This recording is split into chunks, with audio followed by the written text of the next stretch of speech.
you, Sharon. The gospel reading comes to us in page 81 in the Gospel of John.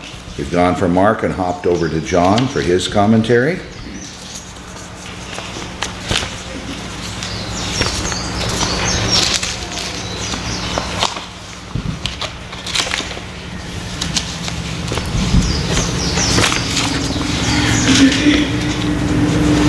John 2:13-22. The Passover of the Jews was near, and Jesus went up to Jerusalem. In the temple, he found people selling cattle, sheep, and doves, and the money changers seated at their tables. Making a whip of cords, he drove all of them out of the temple, both the sheep and the cattle. He also poured out the coins of the money changers and overturned their tables. He told those who were selling the doves, "Take these things out of here. Stop making my Father's house a marketplace." His disciples remembered that it was written, "Zeal for your house will consume me." The Jews then said to him, "What sign can you show us for doing this?" And Jesus answered him, "Destroy this temple, and in 3 days I will raise it up." The Jews then said, "This temple has been under construction for 46 years. And will you raise it up in 3 days?" But he was speaking of the temple of his body. After he was raised from the dead, his disciples remembered that he had said this, and they believed the scripture and the words that Jesus had spoken. There's always a temptation with stories like these to give you too much background detail, but there's one piece you need to know. What Jesus did when he drove the money changers out of the temple was extremely popular because only 3 months before they had been given permission to move from the north end outside the temple wall of the big court outside the temple to move inside it. Well, yeah, the guys in charge of the temple probably got paid off. And they seemed to like to be able to do that periodically, those Sadducee rulers did. And of course, the Romans didn't care. You know, as long as things were quiet and in order, they didn't worry.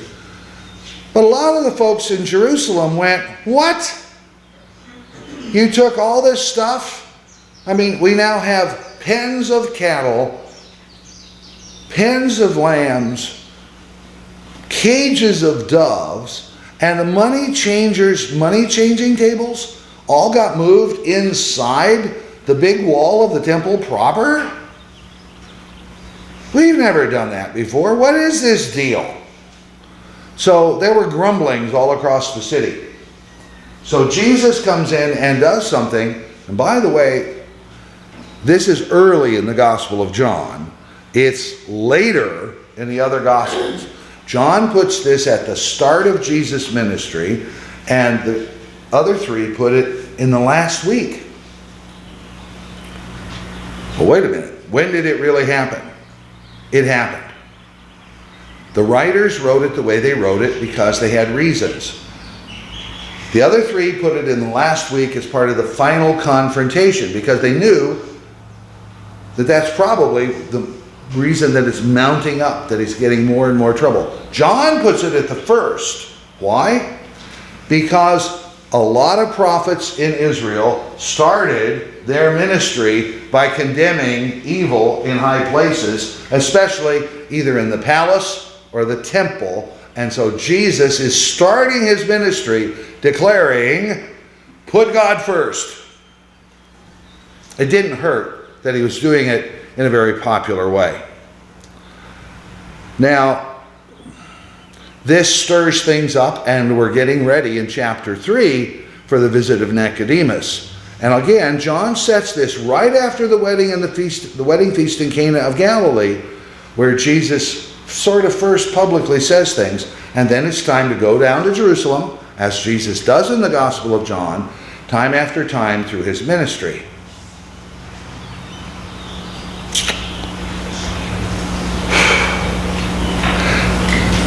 It's also true that the temple was always being rebuilt. He touched a nerve.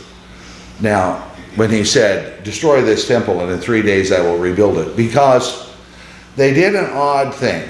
It's kind of what you should never do on a church building committee. They made a rule under Herod the Great that the only people that could work on the holy temple itself were priests and Levites. There's only one problem with that. Most priests and Levites, as a matter of fact, almost all of them, earned their living as priests and Levites, and none of them were stonemasons, and none of them were carpenters. And certainly none of them were finished carpenters. Have you ever put somebody on the Buildings and Grounds Committee that didn't know how to build? That's okay if they know they don't know how to build, but what if they don't know they don't know? I once pastored a church of almost 3/4 engineers. Oh my Lord. Oh, you poor baby. You know what engineers do? They never read the building code because they think they can do better.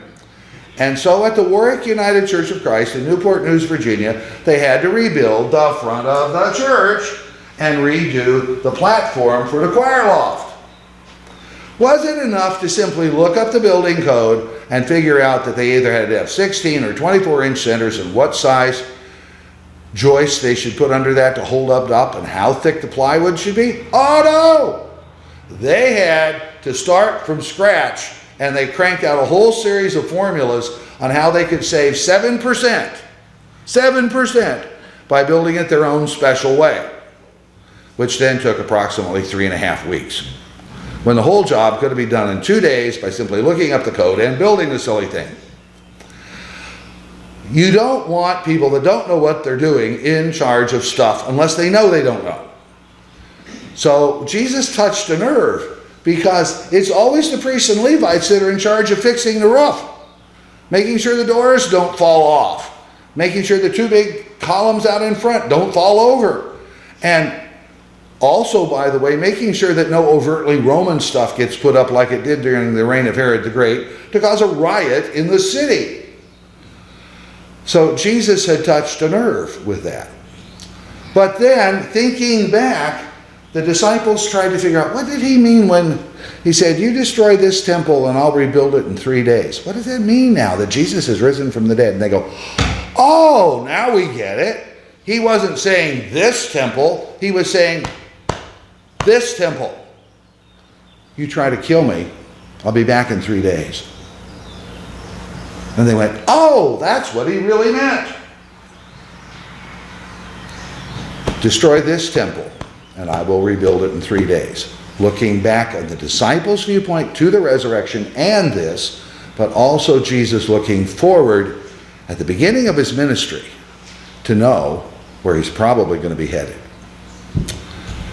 Do you ever have that problem that you get into the middle of a situation and you don't really understand it and you muddle through somehow, and then about 6 months or 6 years or 60 years later you look back and go, oh, that's what that meant.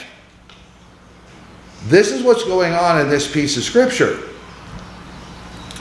This is not only the disciples remembering, this is John pointing out the disciples remembering early on.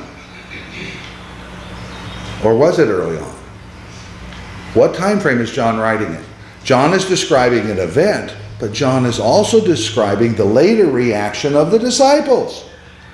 So what we have in the Gospels is really the good news. And it's really the good news because it comes in layers. It comes from the event that happened. It comes from remembering the event and talking about it.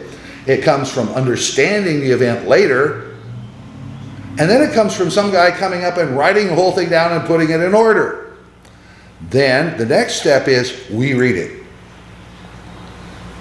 Now, when we read it, do we understand that maybe we don't get the first reading right? Or maybe we get some understanding, but then we go back and we think about it and we rethink and we look back and we remember.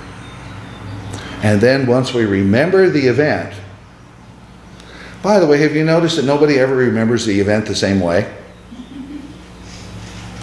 One of my joys and frustrations is to try to get you to describe to me what happened at the 100th anniversary of this church. That was 25 years ago. Many of you were here, and I get these really fuzzy answers. Very few specifics. Perhaps that's because you're reserving judgment, or you don't remember, or you don't want to share your conclusions. So I ask you to remember and understand 25 years ago, okay? So that we can do a better job for this one at the 125th. But have you noticed that a lot of things in life look different when you look back? Oh, she really wasn't my friend. That was a snide comment. I just didn't notice. Or, oh, they really were trying to be nice to me and I didn't get it. You know, how we remember things gives us an understanding of what it was about. Those of us who are bright, it's always interesting to be in a group of bright people, because you know what we do? We use our brightness to do the dumbest thing. We think we understand right off the bat. Oh, I get it. Well, maybe, but maybe not. One of the things that happens for bright people, whether college educated, blue collar educated, or whatever, is, let me be a little bit humble and look at this thing for a while. One of the toughest things I've had to do, and I did it in a time of extreme stress, was to say, you know, I'm not sure I can figure that one out right now. Give me 2 weeks to pray about it. And when I did, I came back with a much calmer and precise answer, and averted a whole lot of trouble. But of course, I am smart. I could have just gone through and done it right the first time, right? Probably not. Because my own wanting to get done meant I wasn't going to stop and remember what they were talking about and listen to it and try to understand it and then respond. It's one of the problems of meetings, whether they're at school or church or on the job, is people want a decision right now. Maybe that's not the time. Maybe a little insight is useful. Maybe take a little breath, take a little time, go off and think and pray about it, and then remember what they did, and then seek understanding. Take a breath, don't just count to 10, walk away for a while, and then come back to it and see how you remember it now, and see if you understand. Jesus was pushing for holiness in the temple. Jesus was pushing for the people to quit doing religion and get back to faith. Jesus was pushing them to say, it's not just about your formal faith, it's about how you treat people. And all of that is summed up in this beginning of his ministry. And it took me 2 weeks to come to that final sentence.